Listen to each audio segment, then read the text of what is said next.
Maar eerst worden we het bos ingestuurd. En dat gebeurt met een reden.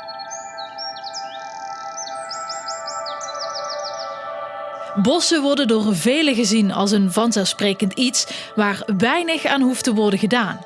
In de bossen zien we dat de praktijk anders is. Het is lekker om te wandelen of te fietsen door het bos. Maar het gaat niet zo goed met de bossen in Nederland. Onder meer door de klimaatverandering, maar ook door alles wat er in de lucht hangt. Bijvoorbeeld stikstof. En daar moeten de bossen worden geholpen. En vandaag in Natuur en Zo kijken we naar hoe dat gebeurt. We kijken naar het bos van de toekomst.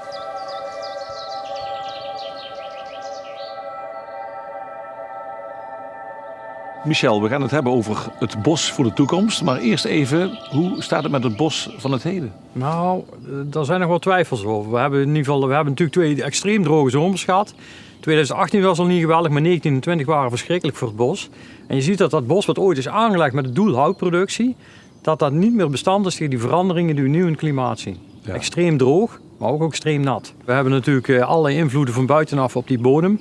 En dan zien we ook dat die bomen steeds meer moeite hebben om de juiste voedingsstoffen naar boven te nemen en daar goed van te groeien. Ja. Je hebt dus bij je om dat te staven? Ja, want ik kan dat natuurlijk wel vertellen, maar ik wil je het wel even laten zien inderdaad. Dat we ook echt in die bomen kijken van wat gebeurt er nu.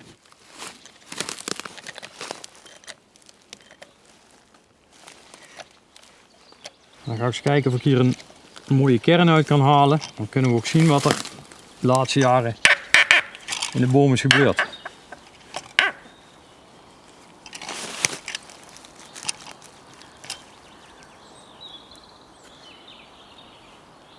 We hebben wat betadine meegenomen. Heb ik altijd bij me. Ja, dat heb je gewoon standaard. Als je in het bos gaat, dat is altijd gevaarlijk. Dus je moet zorgen dat je voldoende bij hebt.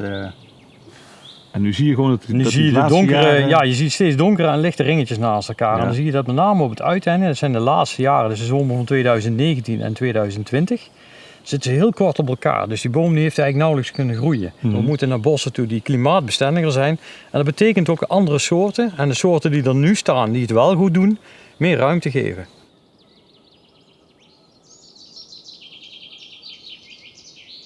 Hier hadden we eigenlijk alles hetzelfde. Het was een eenvormig bos. En toen hebben we uiteindelijk gezegd van nou laten we hier nou eens kijken hoe kunnen we dit beter maken naar de toekomst toe. Want het is niet het moment van nu. Maar na ons komt natuurlijk ook nog een hele generatie en die moeten ook nog van het bos kunnen genieten. Maar voordat we die stap maken om machinaal aan het werk te gaan, dan bekijken we dat bos eerst. En we hebben in Noord-Limburg 2500 hectare bos. Er zijn 5000 voetbalvelden. En elk jaar bekijken we er ongeveer 200 hectare. Dus, en dat doen we eigenlijk middels kaartbeelden. Dus we bekijken dat hele bosgebied en dan maken we een selectie van waar gaan we aan het werk en waar blijven we weg. Nou, rood, vanzelfsprekend, daar blijven we weg. En de gele plekken, daar gaan we aan het werk.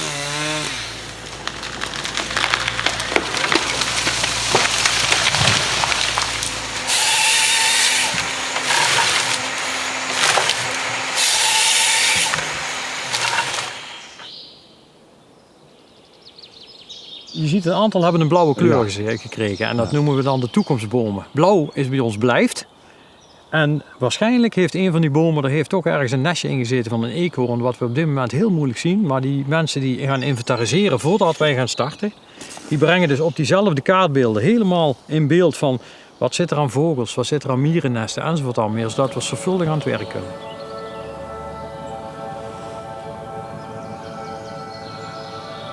Kijk, wij staan hier onderin en dan zie je hele rare patronen hier in het bos staan. Ja. En wat uiteindelijk nu gebleken is dat hier een aantal oude historische akkertjes hebben gelegen. Ja. En die zijn later weer ingeplant met bos, maar dit is wel een stukje cultuurhistorie. Dus daarvan hebben we gezegd, als we hier nu gaan werken, veel beschadigingen moeten we niet doen. Om dan toch de ruimte te krijgen die de rest van de bomen nodig hebben. Ja. Hebben we bomen geringd. En wat je eigenlijk met ringen doet, transport van de suikers naar beneden en het water en de zouten naar boven, daar hebben we doorgesneden. Dus gaat hij? Hij gaat langzaam dood. En daarmee maakt hij dan ook uiteindelijk ruimte hierboven. Want nu, als je naar boven kijkt, zie je dat ze allemaal tegen elkaar aanstaan. En straks valt deze eruit en dan kan de rest doorgroeien. Ja. En dat dode hout is hartstikke belangrijk voor de opbouw van de bodem, maar voor ook allerlei organismen die in het bos leven. Het dode hout is dus belangrijk voor de bodem. En die is op zijn beurt weer essentieel voor bomen en struiken. Straks steken we onze neus eens in die bodem.